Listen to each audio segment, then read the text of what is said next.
be extremely frustrating. Well, I mean, Hello and welcome. Hello, everyone. hello. Oh, hello. Hi, teacher. Thanks for coming by on such a cold afternoon. I appreciate your attendance. We have a joint workshop of the City Council, the Plan Commission, and the Redevelopment Authority to talk about the Fox River and the Riverfront redevelopment, and our vision for the Fox River and the development, both the North Shore and the South Shore, stretching from the lake into the city through the downtown. We have a lot of information to go over.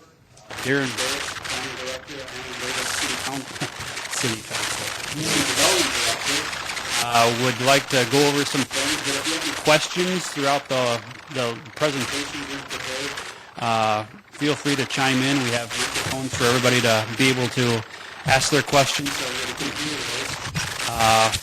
After introductions in general format, Darren will talk about what we've done in the past and go over some of the things that that are in place right now. Then I'm going to talk about the economic factors and the statistics and kind of depress everybody about the situation. And then we're going to turn it back to Darren to talk about the fun stuff about what we want to see for the vision of the redevelopment of the riverfront area. Does that sound? Okay. At this point in time, I'm going to turn it right over to Darren, and he's all wired for sound already. So you can go over the history and the public spaces and turn it back over to me for the economic. We send out a lot of information to you. I've heard talk in the community a lot that we haven't had a lot of direction or where we want to go with stuff along the riverfront and in that general environment.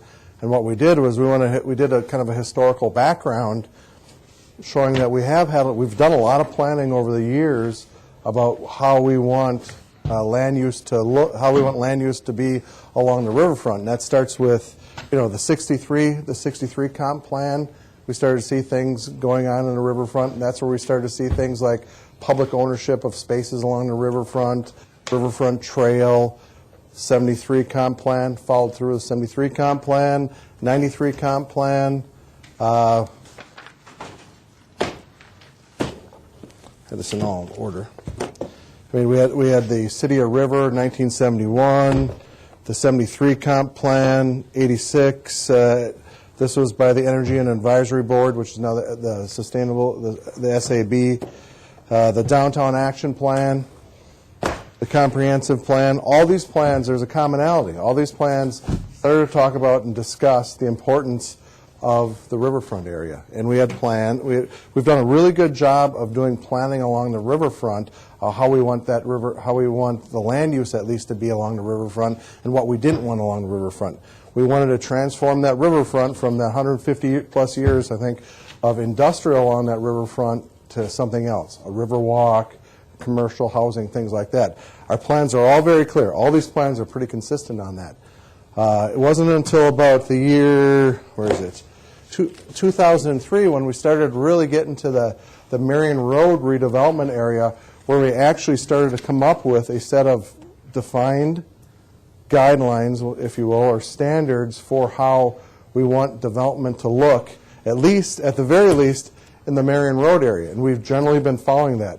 If you look over the handout that I have, or the handout we gave you for the Marion Road in the back, if you look at the back section, there are, section 4, the character objectives that we want to see for development in the Marion Road area. One, buildings will have a strong street edge. That means we want a building that's built up to the sidewalk or the river walk. Buildings will be compatible with their neighbors. Pedestrian activity will be encouraged. Buildings will be constructed to last. That's getting into the masonry and concrete and that kind of construction. 5, buildings will respond to the context of Oshkosh and the heritage of the Fox River.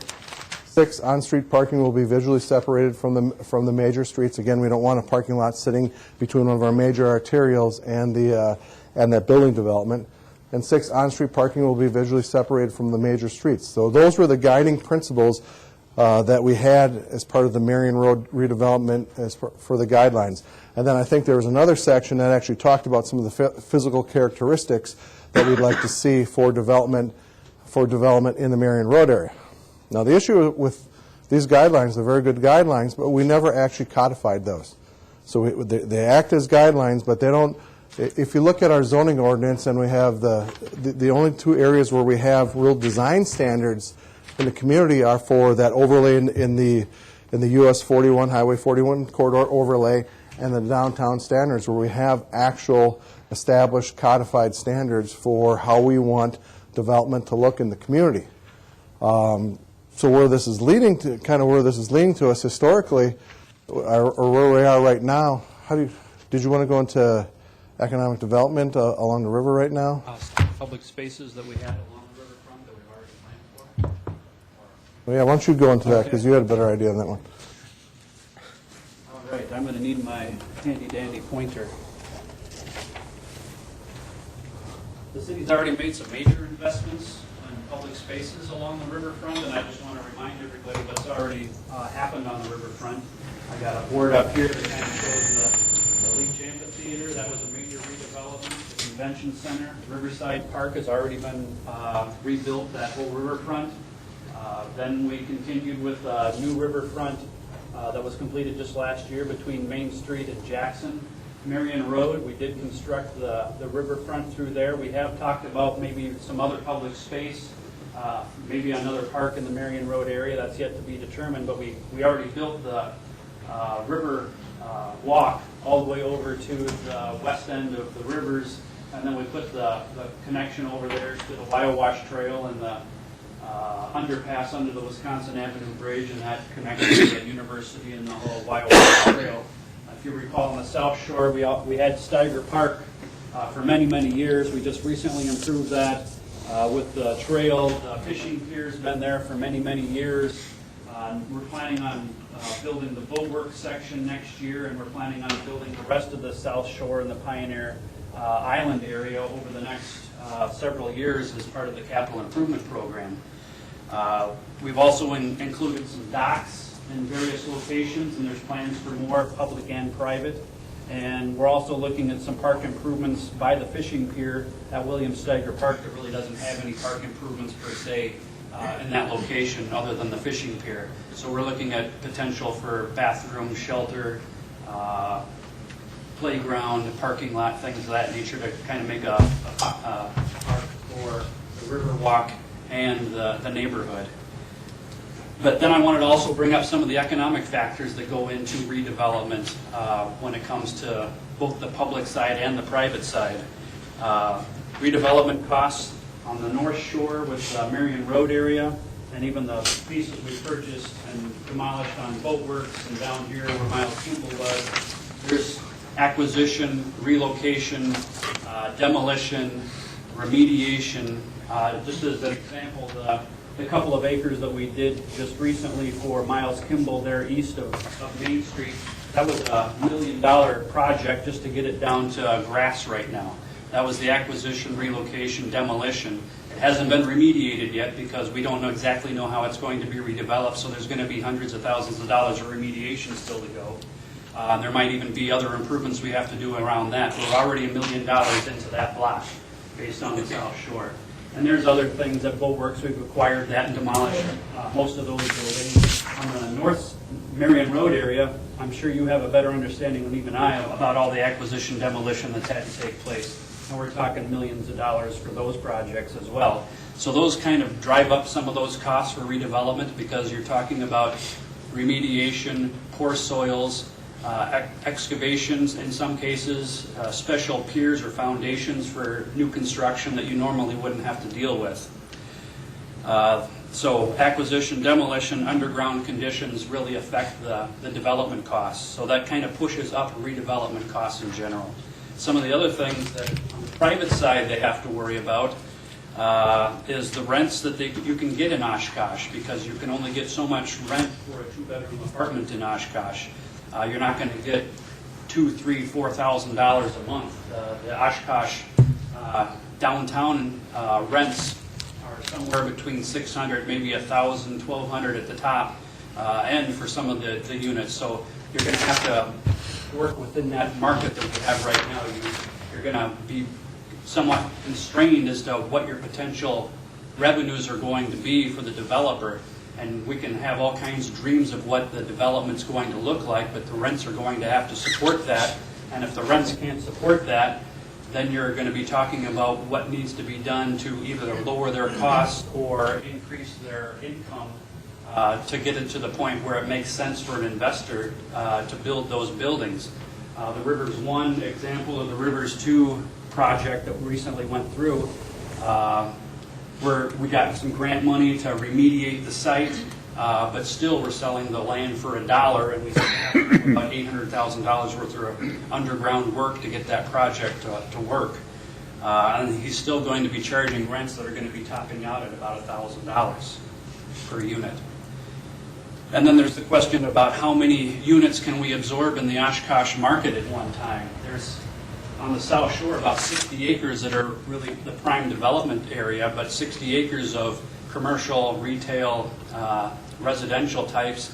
It's going to take multiple years for the market to absorb that number of units, regardless of the rents that we have in Oshkosh. So, can we absorb a 80-unit Rivers 2 project in a year, or is that going to take a year and a half or 2 years? We really don't know that yet. And can you really do that plus another 80 unit plus another 80 unit year after year as time goes by to really build the development that we need for the redevelopment of the downtown? So I can't say that it's not going to happen, but it's going to take time for the market to really absorb those types of units.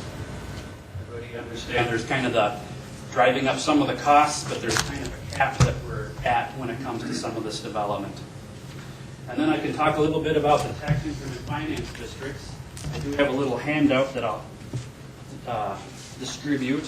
Everybody saw on the agenda some of the numbers that I could come up with, kind of back of the envelope estimates based on the long-term trends for each district. I'll keep one, and you can pass those back, please.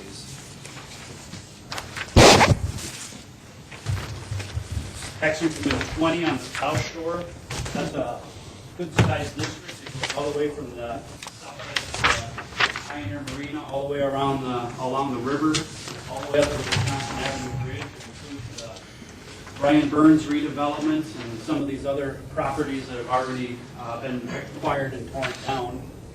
But it gives you an idea of what those costs are, and that we've already incurred $8.4 million already. When we originally adopted that plan, we were expecting $27 million of new development. And unfortunately, with the Pioneer going down and some other projects that have lost value properties, we're actually $5.5 million less than when we started back when that district was created in about 2005. And we've still got more projects to plan for, because the Riverwalk is still planned to extend all the way along the South Shore, around Pioneer Island down to the marina. There's other potential for acquisition, demolition, remediation, and streets and utilities that are going to be needed to redevelop the area along 8th and 9th, possibly in the old former Joan area, possibly around the Boatworks area as time goes by. So depending on what our budget is in the future, you can almost calculate how much value you need in the 60 to 70 acres that we have available for development or redevelopment on that property. And if you just do a rough calculation, that's over $3 million of value per acre on that acreage. And just to give you some context of what $3 million looks at per acre, I put out the red sheet there. That kind of shows you the Brian Burns project down here on the south side, where he did the apartments. That comes in at about $1.3 million an acre. Let's see, some of the things on the south side, just outside the TIF district, where Impromed and the office buildings are, $1.8 million. To really get up over $2 million, you're going to have to look at something like the Waters 2 project, City Center, and the 100 block. That gets up to $3 million. Our best performing per acre is the Best Western Hotel, which is coming in at about $8.7 million an acre. So that kind of gives you an idea of what the development values are already on the corridor. If you look at what they are right now on the Jolin property, that's about $143,000 an acre. The Pioneer down at $200,000 an acre. So you can see there's a lot of room to grow but we need that growth to really drive the tax increment finance district for TIF number 20. And that one will have to be closed in 2032, so sometime in the district at this point, based on what we did this last year with the Joint Review Board, I think we can cover the existing debt in a worst-case scenario. But as time goes by, we're going to have to make some hard decisions about what we can still afford based on the development value on the South Shore. And that relates to some of the things Darren was talking about. If you want brick and masonry, that certainly drives up the value, but it also drives up the development costs. So that can the rents in Oshkosh pay for that type of development? And if there isn't, are we going to be meeting the but-for clause if we don't make some improvements on the land? Will we get that kind of result in the design and the architectural vision that we have for the downtown? On the North Shore, TID 21, that's Marion Road. That one is a smaller site. Back around the water tower site. That one was created a few years back. There's only 10 acres remaining for redevelopment. The two sites on the river and then a couple of parcels off the river there by Pearl. And there's about $10 million of debt right now. We were forecasting $96 million of value. That was back when the Five Rivers project was under consideration. The actual is about 5.7 is what we've gotten so far. That's before Rivers 2 gets built. And we have that development agreement that he basically doubles the value of the district just with that one project. That's a $5.2 million value. So that'll help a lot when it comes to those future payments. And there isn't a whole lot left for us to do. There's only some remediation that still needs to be done on the sites that are along the river, and possibly some geotechnical piers that would have to be installed on those other sites. But that's still going to be $2 to $4 million approximately, depending on the building. But even with the existing debt and the land that we still have available to develop, that would still be in the range of $2.9 million to make everything cash flow for the city. Fortunately, again, this last year we used TIF number 7 as a backup for both TIF 20 and 21. So if they fail to perform, they'll be able to use some of that TIF 7 money. So they're certainly we're not going to lose anything, but we're not going to get that $2.9 million quick enough to make that district pay off. That does have to close in 2033. So it goes back to the design and the construction costs. It's quite costly to develop on a redevelopment site, especially along the river, based on the fill and the contamination of 150 years worth of industrial development. So, any questions regarding the economic factors that are going into some of the decisions I look at for development? Yes, Mr. Just want to question on, do you know the status of that bill that Senator Gudix, I think, brought forward with the underperforming TIFs? And if so, if that does go through, how's that going to affect the valuation of those lands? That's a good question. Senator Gudix did sponsor a bill that would allow a municipality to apply to reset the base value for a district, and that would apply specifically to TID 20. Instead of being $5.5 million in the hole, we'd start at 0 again. Because right now, we need $5.5 million of development before we can even talk about spending any money on a particular project, because there just isn't going to be the taxes coming in to fill those coffers. Mr. Gudix's bill went through the Senate, went very well. In the Assembly, there's been a few hiccups, and I think there's been discussion at the Assembly side as to revamping that a little bit. Mr. Burrich, I think you even updated me just yesterday that it's been sent to a special, it's back in Executive action or something? action. So there's still something pending, and I know Senator Gudix is trying to push that forward, which we appreciate a lot, and I think it would help a lot with TID 20. At least we wouldn't have the albatross of $5.5 million of decrement overhanging us at this point in time. Okay, good, thank you.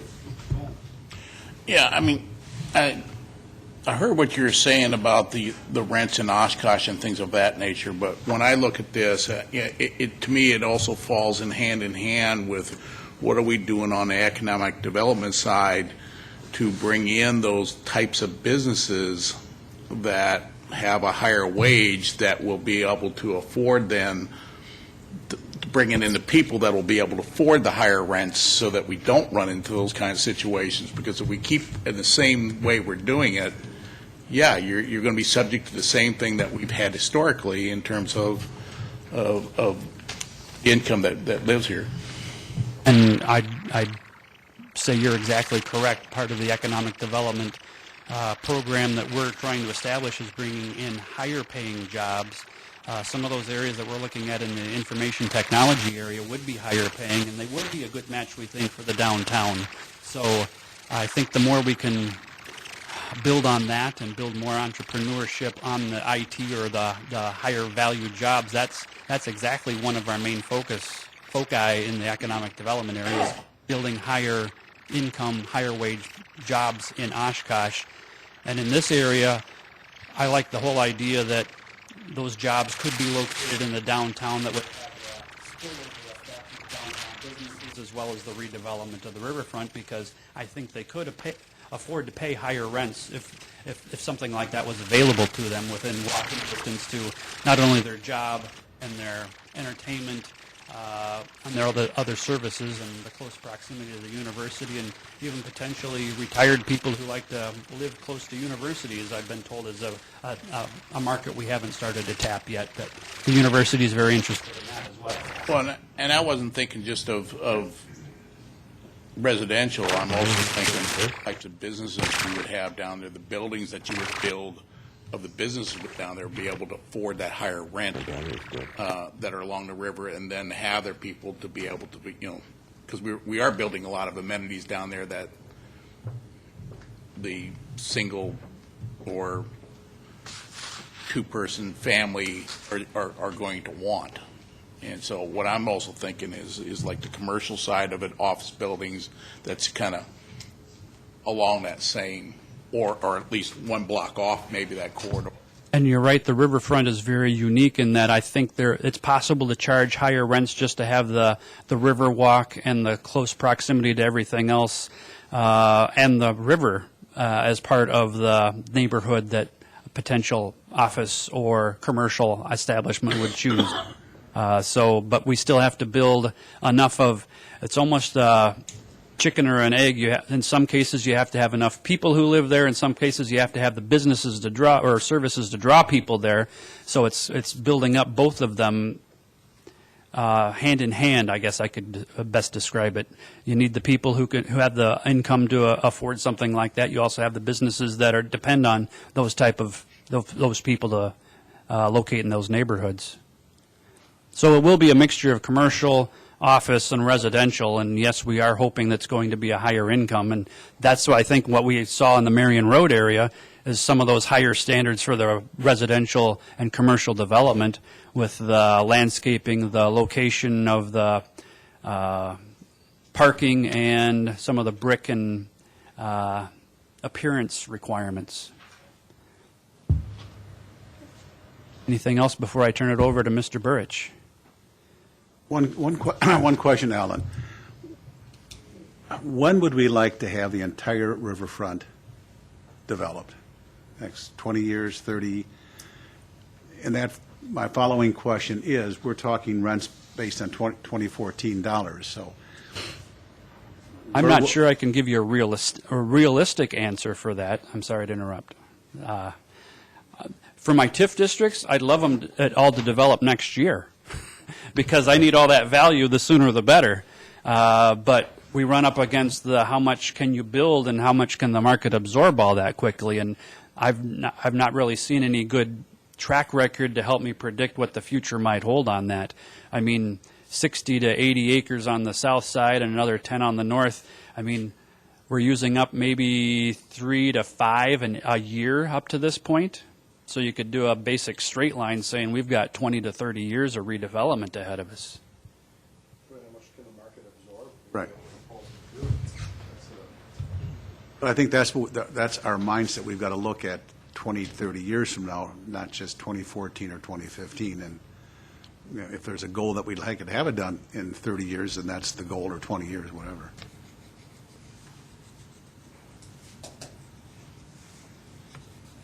Anything else, or I'm going to pass it to Mr. Burrich.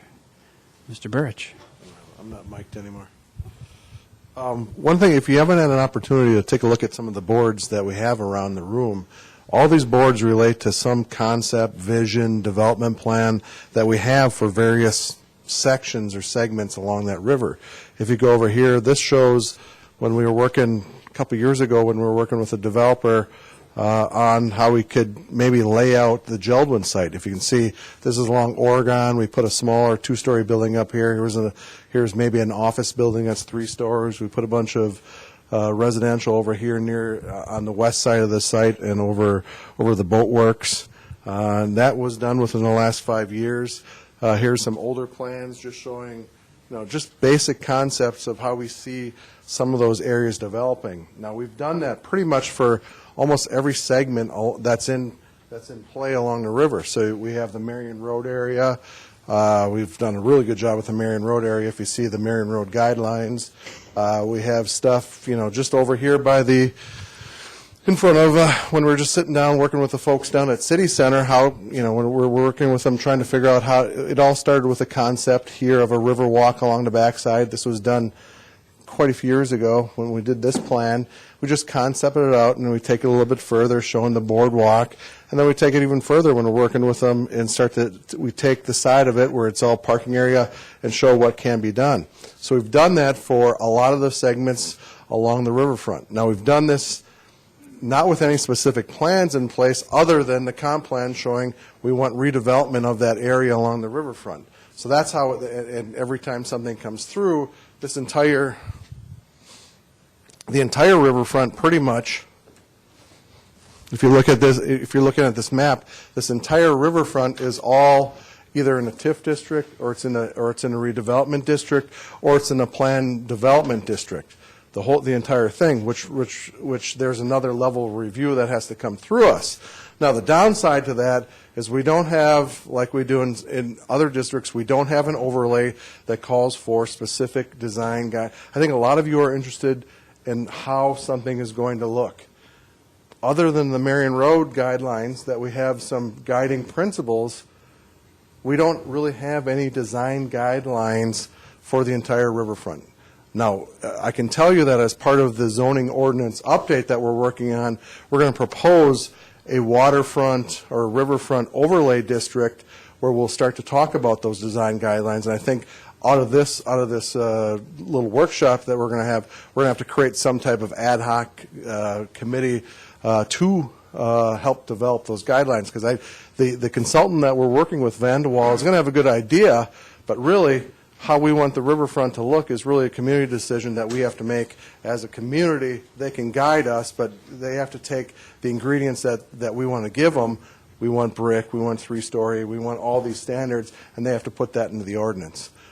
So that, and the other thing that we've not done, this is pretty much, like I said, all zone central commercial, which allows a whole host of land uses.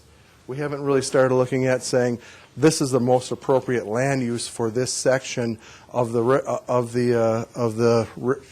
riverfront area. So we could say that this is maybe more appropriate for office or retail or something like that, and maybe this is more appropriate for residential.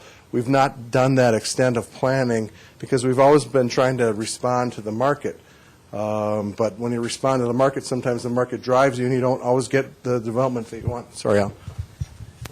And with some of the operating businesses, we didn't want to say we wanted you to leave the downtown because I think last time we did this project, Geldwin factory was still operating, so nothing's been planned on the Geldwin site for those 30 acres. So that being said, basically, we don't have a marketing plan put together with what's already being out there with Go EDC and with Champco and with Opportunity Oshkosh to go out and actually ask for businesses to come and develop on Riverfront.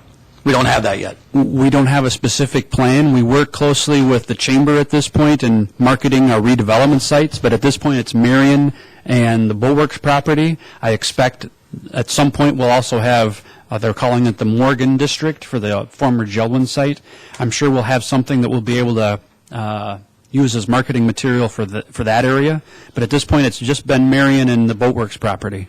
Do you have a sense of something in the next 2 to 3 years that might come in front of council for a vote on a marketing plan or something? Because I'm just envisioning that we're losing out opportunities as the market turns now for nobody knows we're marketing these properties because we don't have a plan. We don't have a specific plan for marketing those those districts. Correct. Do you have a kind of a timeline when you think you'll have a plan in place? That kind of is determined by how the GoEDC project turns out. I can't predict what's going to happen with that.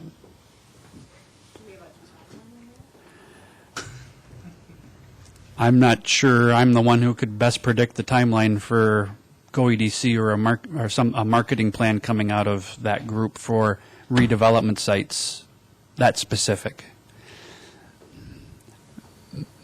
Mr. Hintz? You haven't talked yet. Okay. You said this is all zoned for, was it Central Community? Okay, C3, Central Commercial. So we have this person or this group that's helping us with zoning in the city. What are we looking at? I mean, you're talking about, with setting standards and things like that. I mean, are we going to do that through zoning now? Because we have all the potential new zoning areas and things like that. I mean, that's all part of this whole plan, and this is something that's a little more happening now. So, I mean, you're saying you need to get a group together. I mean, what's our approach to, you're going to have you're talking about a riverfront overlay, but you're also going to have zoning, I'm guessing, that's going to be riverfront zoning, because they're talking about having specialized zoning for every area of the city. So, I mean, how is that working into this whole thing, too? Well, I mean, we don't have a zone in place other than a C3. So that's what, we're working with the consultant right now to try and develop that. But you're right, we don't have anything in place. It's going to be another 6 months to a year before we get anything in place. So that's what we got. If something comes ahead of that, we'll review it like we do any other development that comes through the system. Yeah, what I was getting at is, I mean, are we putting the cart ahead of the horse because we have something in place right now that's trying to make, our specific areas of the city zoned properly, by jumping ahead and saying we're doing, getting this committee together, we're putting ordinance, trying to come up with an ordinance or an overlay and whatnot. I mean, I think you understand what I'm getting at. I understand what you're saying, but I think what I've heard from Plan Commission members, council members, is that we don't have enough in place, that when we're responding to some developments along the river, there's been a lot of questions. Is this the appropriate development? Does this look right? Is it placed appropriately? All those questions get asked, and I can tell you, we don't really have a standard in place other than these guidelines, which we try and adhere to. These are the only guidelines that we have in place for the Marion Road. And I think by and large, we've done a pretty good job of following these guidelines as development has occurred along the river. But yeah, there's nothing else. Other than that C3 zone and the standards which are very minimal in that C3 zone, we don't have any other real design standards along the riverfront. And I don't see, unless we either put a development moratorium in place or we hustle up and get a riverfront overlay developed ahead of the zoning ordinance, which we could get done, or we create we've talked about creating an architectural review committee for things to be developed along the riverfront. So we could do something like that. So there are a lot of options open. The other thing that we got going on at the same time is we've been approved by East Central Regional Plan Commission. They're going to help us to develop an overall public visioning session for development along the river. So we've been approved to get, I think, was it like 40 hours worth of technical assistance from them, and we're hoping to hold some community visioning sessions for how people want to see the riverfront development within, by the middle part of this year. Mr. Tomes was next. I agree with what you're saying. We have a tendency to do things in serial approach rather than parallel approach. There's no reason why we can't start to work on what the design standards and what we want to have in those places while the zoning's going on, because to me, they kind of work hand in hand each other, not let's do the zoning and then let's worry about this part. Because I agree with Mr. Herman, I think we're missing some opportunities. Before the economy picks up is the time that you gear up. You don't wait until the economy is already rolling because everybody else has already started to put their projects in place. The other thing is when we talk about marketing, well, what are we marketing? Are we marketing, oh, here's some land, come build on it? Or are we target marketing the businesses that we want to be there? And waiting to, and not And match waiting the for vision. somebody to show up.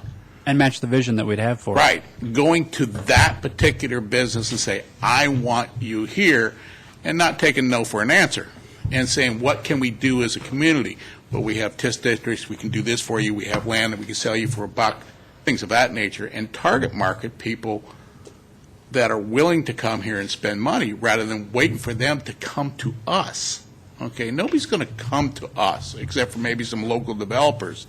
I'm talking about bigger developers that you go target market and say, this is my vision, this is what I want, we want you here, and here's the standards that we're looking at, and here's the kind of rents, here's the kind of property values that we're looking for, and target market those businesses, and not, acquiesce to people wanting to move. I mean, we're not going to compete with Madison. We're competing with the Sheboygans and the Ninas and stuff of the world. And so when we talk about marketing, I want to see target marketing to specific industry. Well, we can't do that until we have what Darren and you were talking about, a kind of a vision, a plan of what we want done on these spaces and how those pieces fit together. And we've done that somewhat with the Riverwalk. If you look at our Riverwalk plan, you can see how every segment of the river has got a Riverwalk plan developed for it. And that's just for the river's edge. We can do something like that for the area behind the Riverwalk to, how far you need to get development. So that can be done. And blend it with the neighborhood that's surrounding. Blend it with the neighborhood that surrounds it. That's correct. We can do it. We just haven't been to that extent other than saying what's the appropriate land use. We've never, other than the Marion Road guidelines, we've not gotten that far. And one other thing I'd like to add, when we put these guidelines out, we did do, we're not a marketing arm, but we did try and send out hundreds of these guidelines and RFPs across the nation, and we tried, and we didn't get. We didn't get a lot of activity other than what we like is we like people who come in from a local standpoint, because. Yeah, but that's what I'm getting at. Sending out an RFP that people can ignore, that's one thing. Yeah. If you're going to it and saying, okay, let's say I want to have an Adams rib and I want to put it right at that location. The thing that then you need to do is do your homework to find out where does Adams ribs typically build their buildings, what are their demographics that they're looking for, and so we can say, oh, within 100 yards, we're putting this kind of apartment complex that we are targeting young singles for, of incomes of this level, within this amount of place, so that they have the information they need to make those decisions. Now, that's incumbent upon us to do that homework, and I don't know which arm does that right now, because we have 4 or 5 economic development places in the city.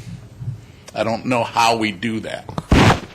And, when we did the Marion Road guidelines, we weren't doing it to that extent. We were just trying to, send out a bunch of RFPs to try and get somebody to get interested in the Riverwalk. So, yeah, did we target specific industries for specific locations? No, we never got that far with it. Yeah, and that was, you and We I weren't talked, set up for that. You and I talked about the hotel. If we had target marketed the Clarons, the Marriotts, and the Hiltons of the world that run convention centers with hotels, we might have been a little bit more successful earlier on. Mr. Cummings had his hand up.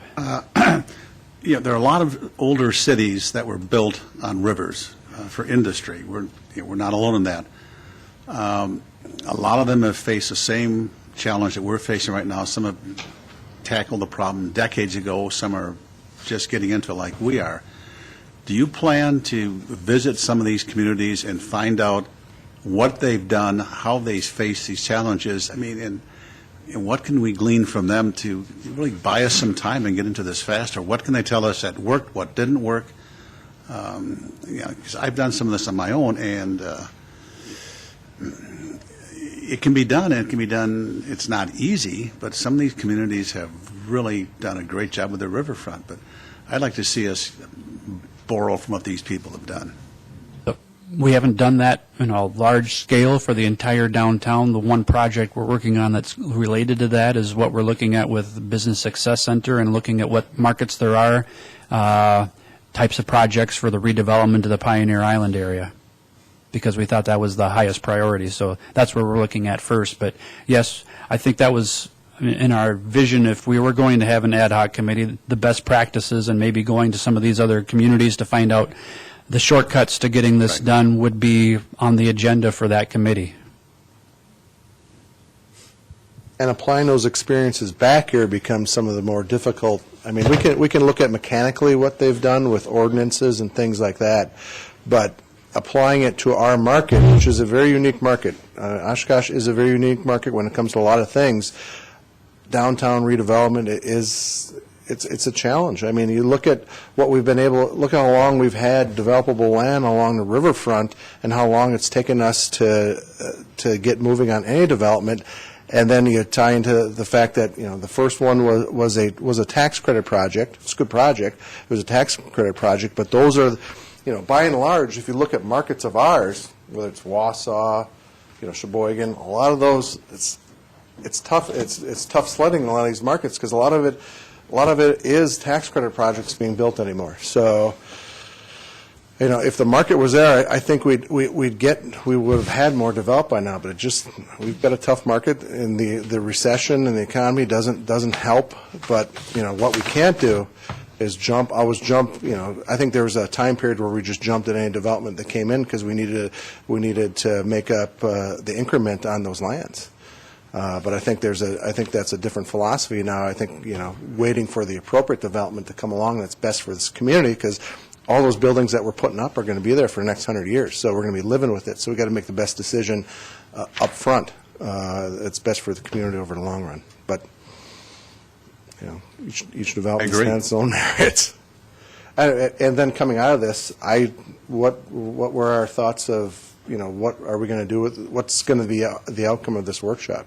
Are we just going to talk about this? I mean, where do you want us to go as a community development department with respect to some of the things that we're doing? We're developing the waterfront overlay. Should we be developing an ad hoc committee to work on that?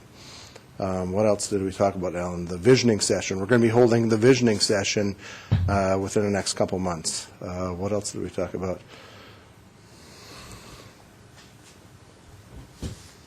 Those are the suggestions we had. I think those three. Continue with the zoning ordinance. Just to follow up with what Jeff was saying, I think with the Business Success Center here and the partnerships that we have developed with UWO, and now you mentioned that they're working with the Pioneer property, I think that's the right step to go, because I think the RDA would agree that we want to go after businesses, and what businesses do we want there? And the Gel 1 property is a good example. They're going to have multi-use, multi-mix.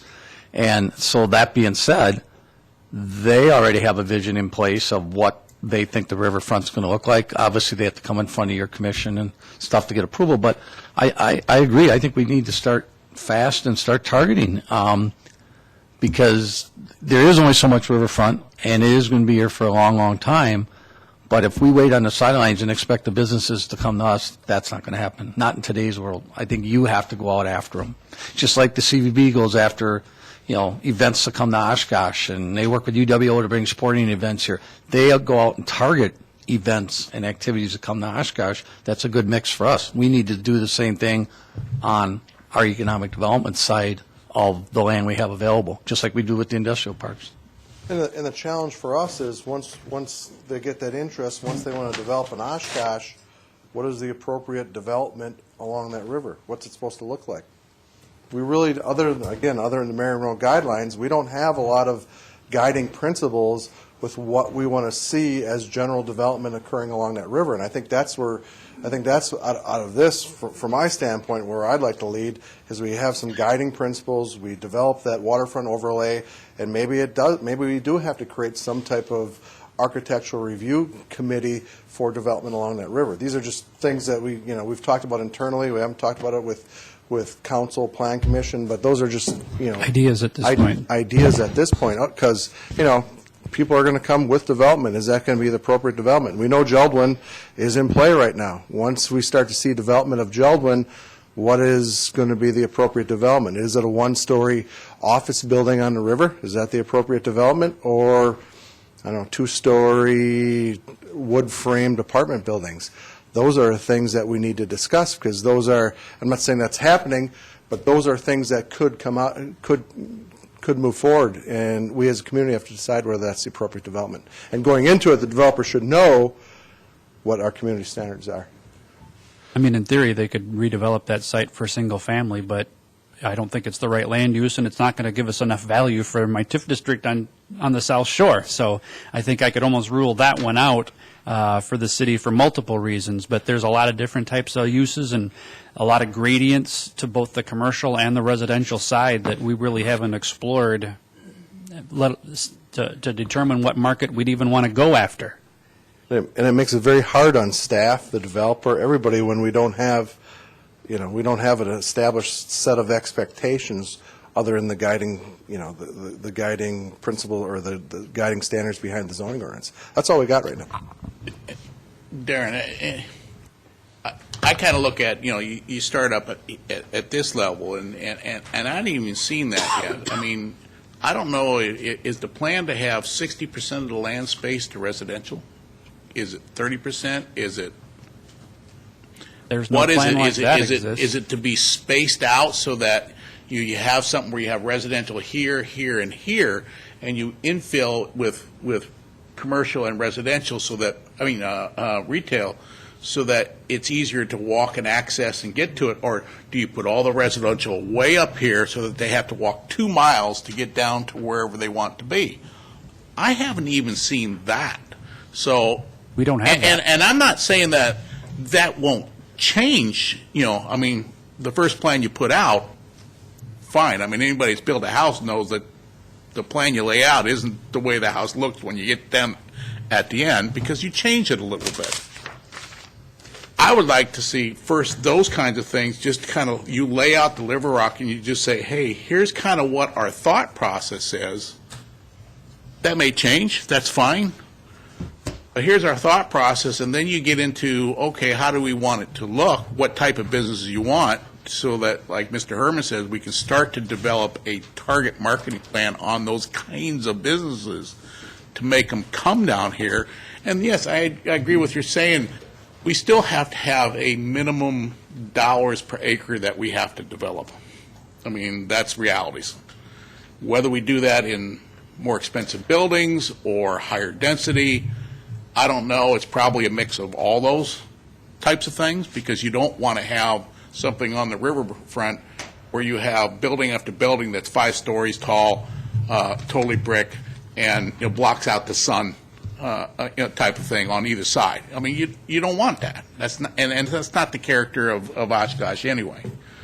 So I would like to see us start to work on those kinds of things, and then you're putting in the zoning, you're starting to put in your design standards as part of that design overlay like you were talking about. And we're going to have to be flexible, and we get the economic development community to understand that we want you to target certain businesses, not just to say, I've got land to market on water in Oshkosh. That isn't going to work. It'll work to a certain degree, and you want to keep some of your land available for those opportunities that come up. But I think we're missing the boat. We'll be talking about this 10 years from now. Mr. Clark, you were. Oh, she was first? Okay. So what comes next in the step? I think we need design guidelines. I think we need more discussion of land use. That's part of the Plan Commission's problem, is we're not quite sure what the mix of land use ought to be on the river. And I personally like the idea of an ad hoc committee to help do that. So what are the next steps in terms of next week or 2 months from now, or? Based on what I'm hearing so far, I'm going to recommend to the Plan Commission and the Council and the RDA that we form an ad hoc committee to examine these in greater detail so we can come back with a recommendation on land use and architectural requirements and values. And part of the equation in my mind is the land use does eventually end up in the economic area, because if you decide that you want 2 or 3 more acres of public space, then I'm not going to have the value to drive the rest of the development, so I have to make even more, put more value on the remaining acreage to help it work. So I want them to be cognizant of all the factors before we actually say this is the plan. This all comes together before the overlay district, which the zoning ordinance consultants are working on. Right. I mean, Yeah, no, I agree. is this like a 6-month project? Yep, I agree. I mean, remember, we're going to have that Riverfront visioning session where we're going to bring East Central down to work with the public, so we can get their thoughts. And if you look at, I'll get back to what you said in a minute. But if you look at our '93 plan, Jeff, when I gave you a lot of excerpts from the '93 comp plan. If you look at this comp plan, we did a really good job with special area plans talking about what's appropriate land uses for various areas of the community, including along the river. So I think we got to revisit this '93 plan and update it with what we did in here to bring it up to today's standards. So I think we need to do that. What I'm hearing is if we're all on board with what Kathy said, we just need to have some, I think staff here just needs to hear that the approach that Kathy just talked about is the appropriate approach going forward, because if it's just Kathy saying it, well, it's just Kathy. But if you add Ed, Tom, the mayor, everybody else, if there's consensus, then we know that it's a worthwhile endeavor to move forward with. So, and if there's a consensus that that's the appropriate approach, we'll follow that approach. We just need to know that there's more than just one person calling for it, and I know Kathy's got a level head, so I'm hoping you all agree that that is a good approach, because it's coming from my memo too. But that's a different story. So, is that the appropriate approach to follow, you think, or Kyle? Yes. I think the committee is a good way to approach this, because as I'm sitting here listening to our conversations here, staff is asking us the same questions that we are turning around and asking them for the same information. They're asking us, what do you want it to look like? Do you want it to be commercial and then some residential over here? Or do you want it blended in together? And then we turn around and ask them the exact same question about, well, what's it going to look like? And so if we're going to hammer out the details, we have to have a group that's organized and can hammer out those details. And then when we have another session like this, this is what we think. Now let's move forward. And to make that process go faster, I think you need to have a relatively small group that can organize and spearhead the effort, and then can report back to all of us in this room so that we can answer some of the macro questions before we get lost in the details. And I think if we can get an overarching plan, an idea of where we want to go, what do we want this to generally look like, then we can start target marketing. Then we can start moving forward. Even if we don't have all of the administrative things in place right away, we can start moving forward with an idea, and that idea will take shape. So I agree that a small group to lead the charge is a good idea. Yes, Ms. Asby. I guess, my thoughts in regards to that is it's not that I don't support it. I think it's just more, I don't want to get into a situation where we continue to meeting things to death. And sometimes I've seen where we have got caught up and we have like paralysis by analysis. I certainly don't want to rush this through, because obviously what we do today is something that's got to be worthwhile 100 years from now. However, I also don't want to spend a year to 2 years to get to the next point, because to Mr. Tom's point, we have an opportunity now, and it's a small window. And once that wave comes, we don't want to lose that opportunity because we took too long, if that makes sense.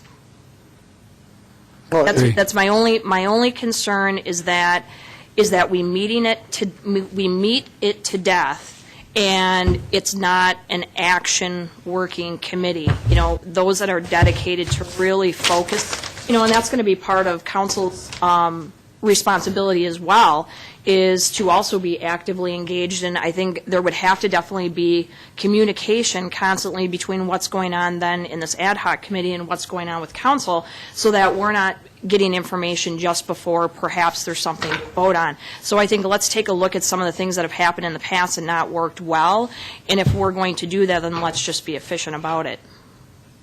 Well, I think the good news there is we haven't met it to death yet, because we haven't started the process yet. This is the first meeting. This is the first. Now, the other thing that, you know, what we have going on in the backdrop is we have the whole zoning ordinance moving forward. So the way I see this moving is anything that we're doing as far as this ad hoc committee is going to go towards creation of that, kind of that waterfront overlay that will have some of the design standards. Now, it won't get at the land, I don't think it's going to get exactly at all the land use, what we see in the appropriate places, but at least we can get what development should look like along the riverfront and how it should respond to various performance standards.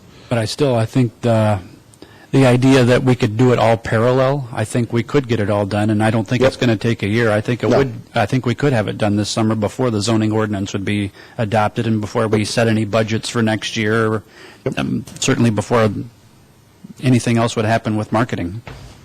Alan, if I could, because I know the mayor's going to say in a moment, it's at a quarter till and we got to get ready for the council meeting. I appreciate the feedback that we've gotten from the various boards and commissions. I agree. I think getting this going in tandem, it makes the most sense. And I would suggest that prior to that visioning project, that ad hoc committee get formed so that ad hoc committee is part of the visioning process. They don't have to be the only group involved in it, but they need to be familiar with it. And just getting a visioning report slapped on your desk is one thing, but being truly part of that, I think, would help a great deal. And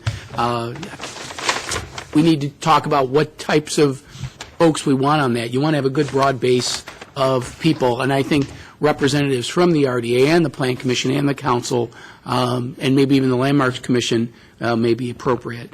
And then, once they start working, they'll have the vision, they'll have the zoning ordinance, and then they can, then I think eventually the end result would be the overlay district. Is that fair to say?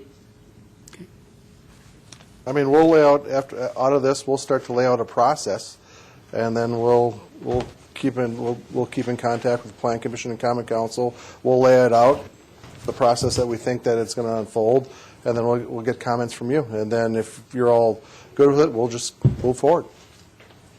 Right? Just one small section of that, I think we should hear from the community, too. Well, and that's part of that visioning session, Right. too. Yep. So thank you. All right, thank you. One thing, though, I think we're saying, though, we need to get started with some thoughts about what the committee might look like. You guys have got to put that and ask groups of representatives. That we can do. Let's get the remote before they get to We that. will do that. All right, thank you. Thank you.